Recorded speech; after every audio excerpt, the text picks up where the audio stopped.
Swayam Prabha. Digital India. Educated India.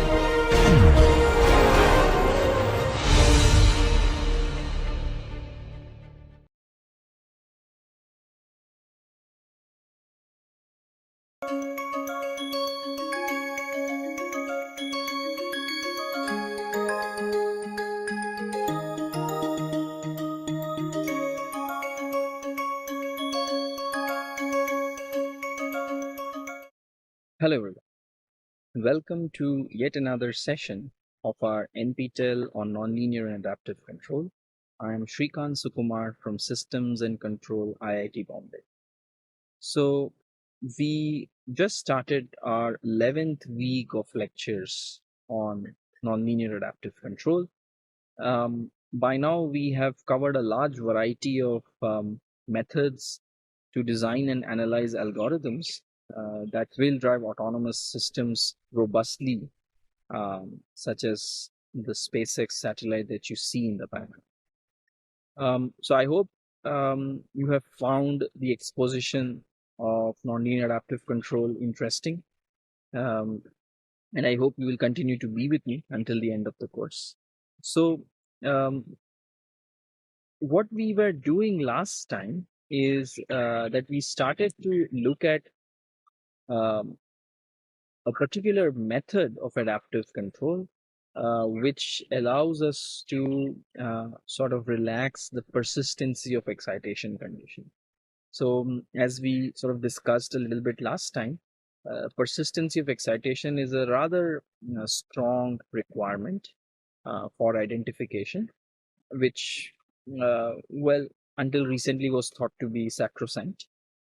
So now, what we want to do is to do this kind of real-time parameter learning without having persistence of excitation, but with a weaker sort of condition. So in order to do that, in order to understand that, of course, the reference was this work by Shayan Roy, Shubhendu Basin, and Indrakar. They, of course, have a lot of subsequent work in this direction also, which I would strongly urge all of you to look at. Very interesting stuff. So one of the we started to look at a very simple setup, of course, for illustration. Yeah, we like to see these basic problems, but we've also seen in the past, and I hope you're convinced by now, that even if I give you a vector problem, things are not going to be significantly different. All right. So we started looking at a single integrator system, right? And a single integrated tracking problem. Honestly speaking, we didn't even go to the tracking aspect of things until now. The first thing we did was we wrote everything in a standard regressor parameter form, that is y theta equal to u. And because we wanted to write it in this form, we had to resort to over parameterization. So we had to introduce 1 also as part of the unknown parameter vector. And there was also x dot in the regressor, right? Now, what essentially this x dot signifies is the derivative of the state, which is typically not assumed to be measured. All right. But then we also showed that this filter itself is implementable, right, by using a simple integration by parts type of a scheme, right? And we even wrote out a nice formula for this, right? This integration by parts kind of a scheme. Okay. Then very reminiscent to what we were doing in projection based adaptive controllers. All of these were motivated by Slotni's work in the 80s.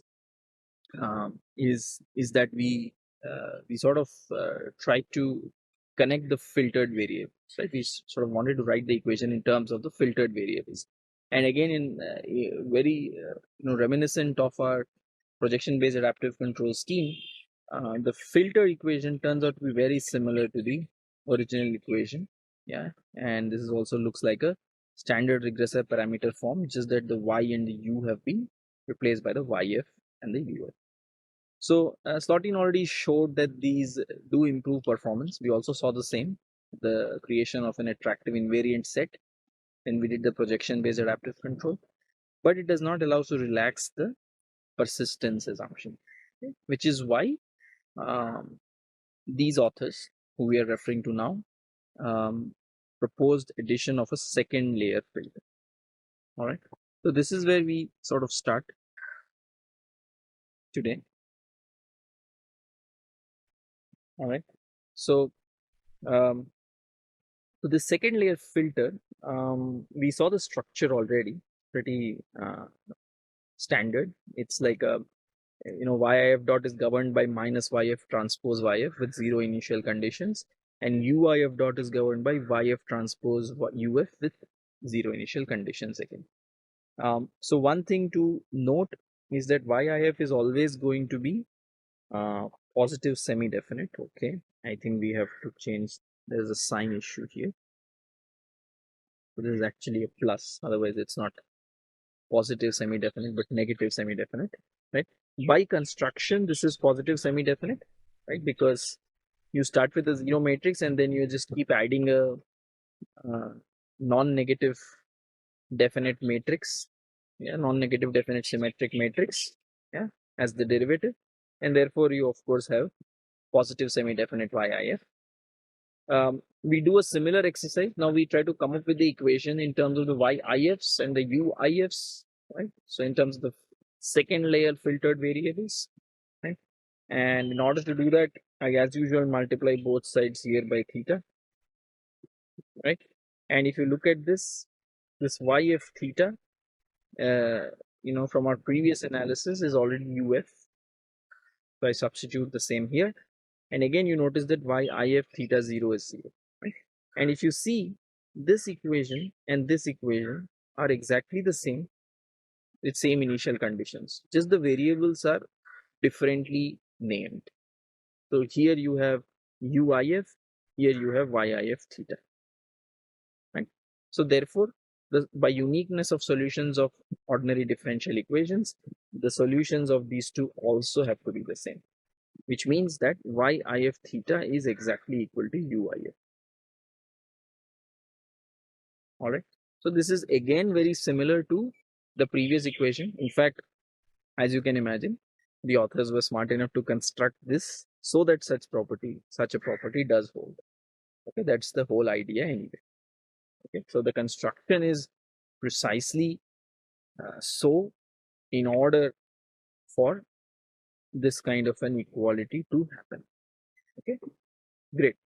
Now that we have designed these two layer filters, we are now going to actually look at the control problem, which we sort of neglected until this point, right? Great. So what is the error dynamics? It's E dot is AX plus U minus R dot, right? And of course, because we have new parameter theta, we want to write everything in terms of theta. So we write this as Z times theta plus U minus R dot. And now, in accordance with our standard certainty equivalence step methods, we propose our control as minus Z theta cap plus R dot and a nice negative term Ke, right, with some positive gain K, right? And with this, what we will get is that E dot is minus Ke minus Z theta tilde.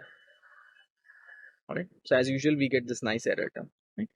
Now, the interesting thing is the way we specify the parameter update law has no connection to any Lyapunov analysis. Right? So this is again similar to the projection based method, but there it was motivated in a different way, the choice of the update law. Here the choice of the update law is of course motivated in a different way. In fact, it's completely decoupled. We just have two terms. So here mu f and mu if are some positive gains, some positive scalars, if you may. And then you have YF transpose UF minus YF theta cap and UIF minus YIF theta cap. All right. Now, if you use the fact that UF is YF theta and UIF is YIF theta. Yeah, in fact, the filters were constructed very smartly so that such a thing holds. And if you substitute this here and this guy here, you will get this. mu f yf transpose yf theta tilde from here, and mu if if theta tilde from here, right? Where of course your theta is, sorry, theta tilde is theta minus theta cap. Okay, so this is a rather cool thing. Why? Why is it a cool thing? One thing you already see is that uh, I did not have to, I mean, even in the sigma epsilon modification, we introduced some term in theta cap, right? So, by the way, I mean, before I go further, here we had a theta cap dot, and here we have a theta tilde dot, which is minus theta cap dot. Okay? So that is why you have a negative sign here. All right, that's it. That's why we have a negative sign going from here to here. As simple as that. So now, in the earlier sigma and epsilon modification type designs, if you notice, theta cap dot and also theta tilde dot, of course, did contain a term in theta cap. Right? That was the whole idea behind sigma modification and epsilon modification, that you have this a cap type term. Yeah. Of course, if I write a tilde dot also, I will still have an a cap term. Okay? But look at what happened here by virtue of a very, very neat filter constructions. I don't just have a theta cap, I actually have a theta tilde here. Yeah, theta tilde dot equation contains a theta tilde from this term and also from this term. And not just that, I already know YIF is already positive semi-definite. So this is already a non-positive term here. So something really nice. So unlike sigma epsilon modification where I only had a theta hat in theta tilde dot equation, here I get a theta tilde in a theta tilde dot equation, right? Which makes this like a very, very nice evolution with a very high chance of being asymptotically stable, right? And why was this possible? This was possible, or this was made possible only because of this kind of a relation. If we did not write it in this regressor parameter form initially, which was y theta equal to u, we did not do this over parameterization, I would not get uf equals yf theta or uif equals yif theta. Right? And because I did that, and notice the uf is implementable because it is just a one layer filter of u, and uif is just filtering uf. So obviously these are all implementable quantities. So I've used exactly implementable quantities, nothing unimplementable. But because of the regressor parameter form standard structure y theta equal to u, which I started with, I could get theta tildes here. And now this is looking like a very nice system. It looks like theta tilde dot equals minus k theta tilde, just in a simple case, right? This anybody, I mean, most of you have seen nonlinear control now for almost 11 weeks, more than 11 weeks, will understand that this looks like a very promising system, okay, which can be asymptotically stable. All right, excellent. Yeah, excellent. This is, I mean, so that's why I marked this. This is the magic. This is where the magic has happened. Yeah, and this magic has happened because we started with the regressor parameter form, and then we constructed smart filters. Yeah, not we, but keystrokes from IIT Delhi constructed smart filters. Okay, so great. Then we, of course, I mean, do some Lyapunov analysis. Yeah. And how do we do it? This is very standard. I take an e squared by 2. Yeah. I have nothing to choose anymore. I just need to do the analysis. Nothing remains to be chosen anymore. Only the analysis part remains. Correct. Great. So I hope you understand. So then I put a constant lambda. This again is something that you should remember from your projection based adaptive controller analysis also. I put some arbitrary constant lambda just for the analysis. Remember, it is not appearing in the control law. It's not appearing in the update law because all of that has already been chosen. Yeah, so there's nothing to be chosen anymore. This lambda is only of use for the purpose of the stability analysis. Okay? Excellent. So I just substitute for E. From here I get E dot, and I get this guy. And then from here I get lambda times theta tilde transpose theta tilde dot. So which is this. with this nice negative sign. And then I know for a fact that this is positive semi-definite. Why? Because it's a inner product. It's like X transpose X. So YF transpose YF is positive semi-definite, right? So this is right. So this is positive semi-definite at least, yeah, because the symmetric matrix. So real eigenvalues, it's a symmetric matrix constructed out of a inner product. So like a non. So again, non-negative definite. All right. Um, so we know that. So we use this fact to sort of get rid of this term. We don't even use this in the analysis. Okay. So one might ask, why introduce this term?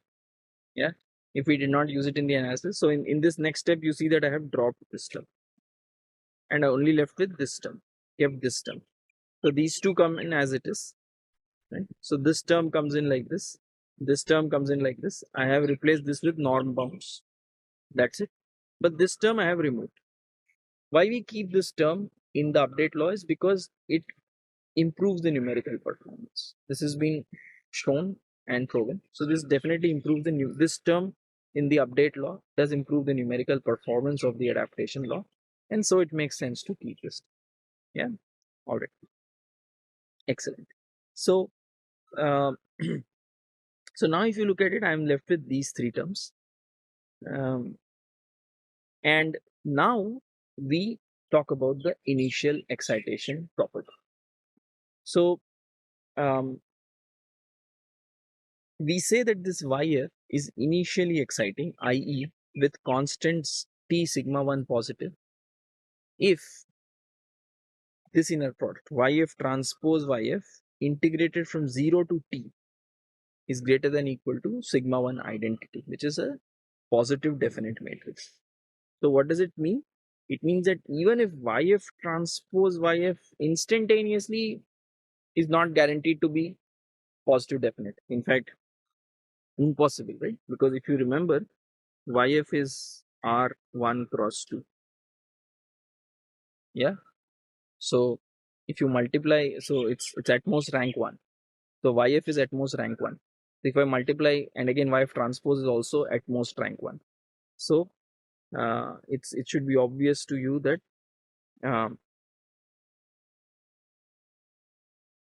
at each instant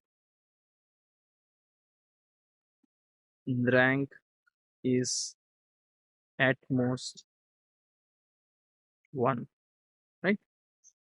Because the product rank of the product of matrices is the smallest of the rank of each of the matrices involved. All right. So here YF is the only matrix involved. It has rank 1. So the rank of the product can be at most 1. Okay. But what we are claiming is that if I integrate from 0 to T, there is sufficient rotation. This is the same thing that we talked about in persistence excitation. Yeah, but the thing is that here I integrate only for a finite from time 0 to cap T. Okay. As opposed to this, if I wanted to write YF persistent excitation, YF is PE with the same constants, if I say, with T sigma 1 positive, if this doesn't look like a Y, yeah, if uh, integral T to T plus cap YF transpose tau, YF tau greater than equal to sigma 1 I greater than 0 for all T. Yeah. So the difference, so I have sort of made a slightly different kind of definition of persistence than what you would remember from class, because I don't put a lower bound, and there it's an outer product, it's YF transpose instead of YF transpose YF, but it doesn't matter. Yeah. First of all, we discussed this even when we talked about uh, persistence excitation, that the upper bound is not so critical. Yeah, the upper bound is only for the purpose of talking about boundedness of the signals. Yeah, the lower bound is what you will find in all definitions of persistence for sure. So the lower bound is the only key thing, to be honest. And then uh, the fact that we use inner product versus outer product doesn't matter, because I can always talk about persistence of the transpose. Yeah, no problem. Yeah, as simple as that. So, but if you look at the big difference here is that you need this condition to hold. There's this positive definiteness condition to hold for all small t. Here there is no small t at all. No small t. Right? So you want it to hold only for some initial window. Here you need to hold for all sliding windows. If I take a window of time of size t and I keep sliding it, in every window, if I integrate this inner product, it has to be positive. Okay, so that's a very stringent requirement compared to the initial excitation requirement. Okay, now what is well known? See, if you have this condition, if you have this initial excitation condition, what do you know? Yeah, if you look at the solution, yeah, let's look at the very easy, right? Let's look at uh, the solution of the YIF equations, right? So YIF dot was simply YF transpose YF with initial condition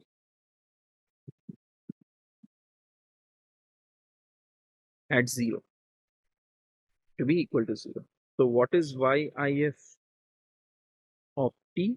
It is actually 0 to t YIF transpose tau, sorry, YF transpose tau YF tau d tau. And if you look at these two, you match these two, they're exactly the same. They're exactly the same integral. So what does it mean? Means that if I have initial excitation on YF, then if the small t is greater than equal to cap T, YIF has to be greater than equal to sigma 1 identity. Just by comparing these two. If you compare these two, you see that if the small t becomes larger than this capital T, then YIF for that value of small t has to be greater than equal to sigma 1, right? Because this integrand is always non-negative, always makes a non-negative contribution, cannot reduce. Yeah. If you have a value of YIF capital T to be sigma 1i, which is what you will have from here, then the value of YIF beyond capital T time will also have to be greater than equal to sigma 1i. Yeah. Just by the virtue of how this evolves. As simple as that.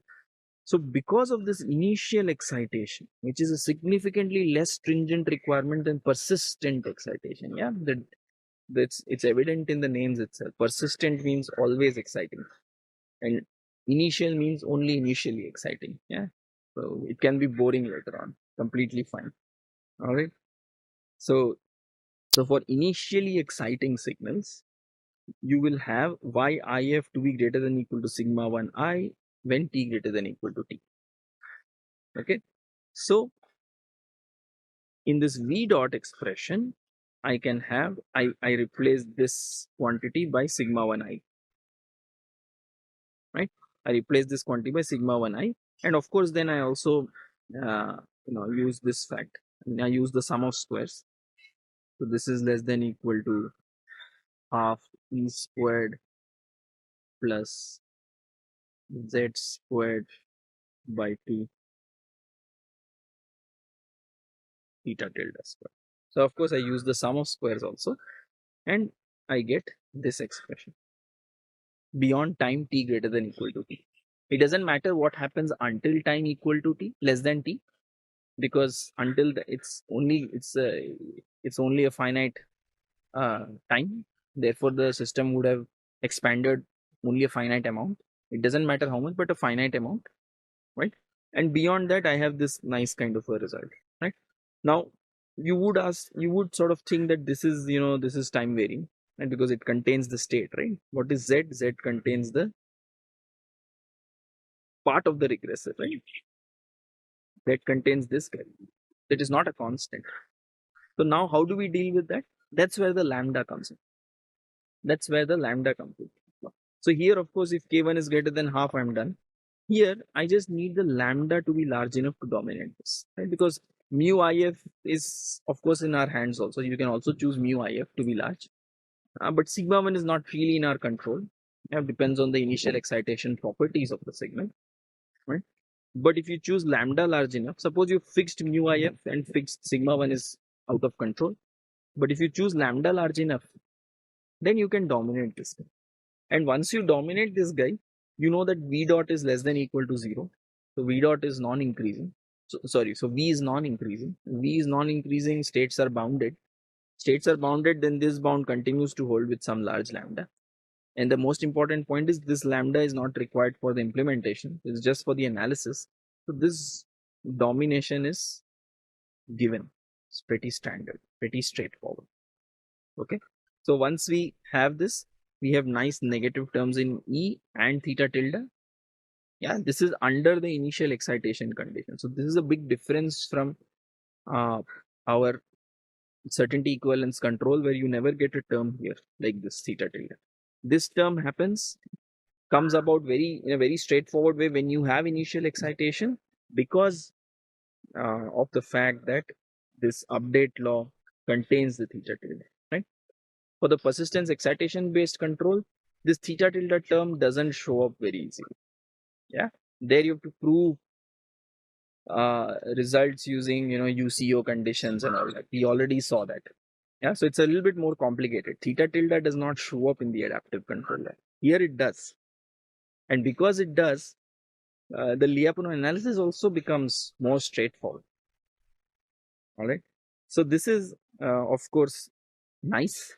You have nice negative definiteness, negative definite v dot, and which immediately means that you have some nice exponential decay, in fact, because your v was also, quadratic in E and theta tilde, and v dot is also negative quadratic in E and theta tilde. So you have a nice exponential decay. So a pretty strong outcome, I would say. And therefore you can have convergence of both E and theta tilde exponentially, right? So that's what I would say. Both E theta tilde converge exponentially, right? So pretty strong result here. So that's what it is, right? The certainty equivalence, the initial excitation based adaptive controller, right? Great. So what did we look at? We sort of continued our discussion on the initial excitation based adaptive controller. We saw the second filter layer, of course. Then we constructed the update law, which interestingly brought about theta tilde terms, nice negative looking terms. And we know that if there is an initial excitation condition, which is significantly less stringent than the persistent excitation condition, we have nice negative definite terms in the theta tilde dot term. And this helps us to prove exponential stability of the system, right? So we have exponential stability of E theta tilde dynamics, which means that both E and theta tilde are going to converge exponentially in time. Yeah. So of course, all this happens for t greater than equal to t. So this is something we have to remember. So in initial time, there may be some finite expansion of the system, which is okay. It's still finite. Yeah. This behavior can also, of course, be governed by choosing gains appropriately and so on. All right. So in the next upcoming session, we'll continue our discussion, of course, on initial excitation based adaptive control. We'll look at higher order systems and things like that. And so I hope to see you all there in the subsequent session. Thank you.